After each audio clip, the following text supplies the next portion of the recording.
The first thing people notice about haunted houses in the United States is that they never look haunted at first glance because terror in America does not announce itself with broken windows or crooked roofs. It hides behind white picket fences, colonial architecture, manicured lawns, and for sale signs that have been sun-bleached by years of quiet waiting. And that is how the house on Blackwood Ridge Road appeared when journalist Daniel Carter drove up its gravel path on a fog-choked October evening.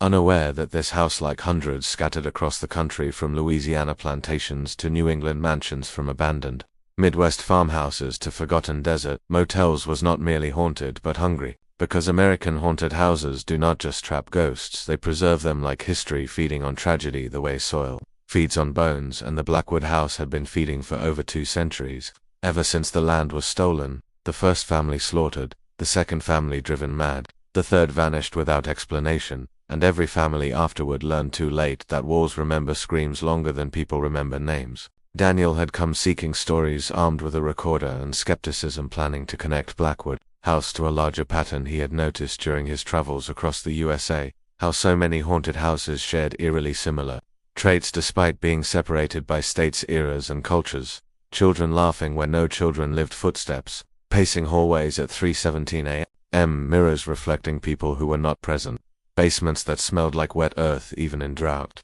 and doors that locked themselves when storms rolled in, like something was being protected from escaping.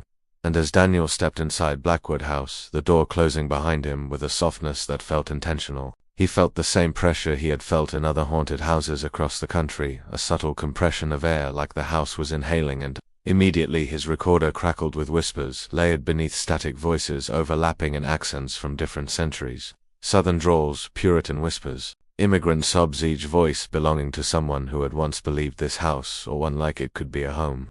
The hallway stretched longer than it should have, a phenomenon Daniel had documented in haunted structures nationwide, where spatial logic collapsed under supernatural influence, because haunted houses in the USA often behaved like living organisms rather than static buildings adjusting dimensions, the way muscles tense, and the portraits lining Blackwood's walls seemed to follow him, not with eyes, but with posture, shoulders angling toward him as if listening. And as Daniel reached the staircase, his recorder screamed, forcing him to yank off his headphones just as a child's voice echoed from upstairs, asking in a tone far too calm for the words it carried, "Are you here to stay too?" And that was when Daniel understood something crucial about American haunted houses. They did not lure victims with fear, but with belonging, because many of these houses were built during eras of isolation, grief, war, and loss. When families buried children in backyards and called it normal, when slaves died nameless, when settlers froze beside fireplaces that never warmed them, and those emotions seeped into wood and brick,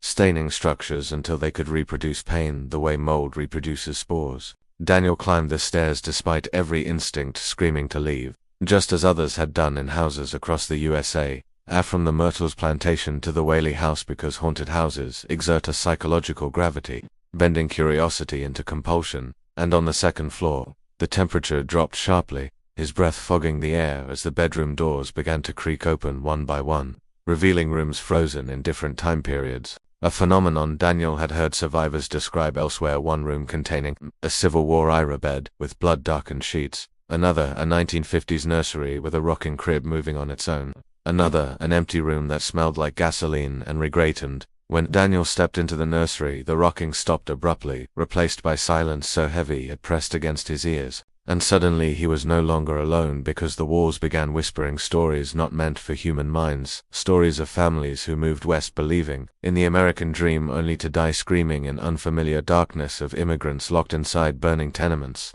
of abused children taught that silence was survival, all stitched together by houses that learned how to keep their pain alive. And as the whispers rose into a deafening chorus, the nursery door slammed shut, trapping Daniel inside as the wallpaper peeled itself back like skin, revealing handprints beneath, hundreds of them, layered atop each other, belonging to people who had tried to push their way out but found that haunted houses in America do not release what they have claimed, because they are not cursed places, they are curated ones, carefully collecting trauma until it becomes architecture. Daniel screamed when something cold brushed his ankle, looking down to see small handprints forming on the floorboards beneath his feet, moving toward him as if crawling up from below. And suddenly the room shifted, the walls elongating as the ceiling lowered, transforming the nursery into a coffin-shaped space. And Daniel realized that haunted houses across the USA shared one final trait: the way they punished disbelief.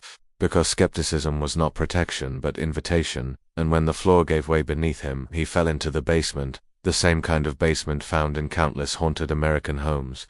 Damp, unfinished, and wrong, with dirt floors that breathed, and stone walls that wept black moisture. And there, hanging from rusted hooks, were the remnants of those who had stayed too long, their bodies fused into the house itself, ribs merging with beams, skulls embedded in foundation stones. And the truth finally emerged with horrifying clarity. Haunted houses in the USA were never accidents or anomalies. They were monuments, built on suffering, expanded by denial, sustained by repetition. And Daniel Carter's final recording, later discovered by urban explorers who vanished shortly after retrieving it, captured his last words as the basement lights flickered out and something enormous shifted behind the walls. Something that sounded like a house standing up, breathing deeply, preparing to welcome him home. Because in America, haunted houses do not need ghosts to scare you. They make ghosts out of everyone who enters and believes they can leave.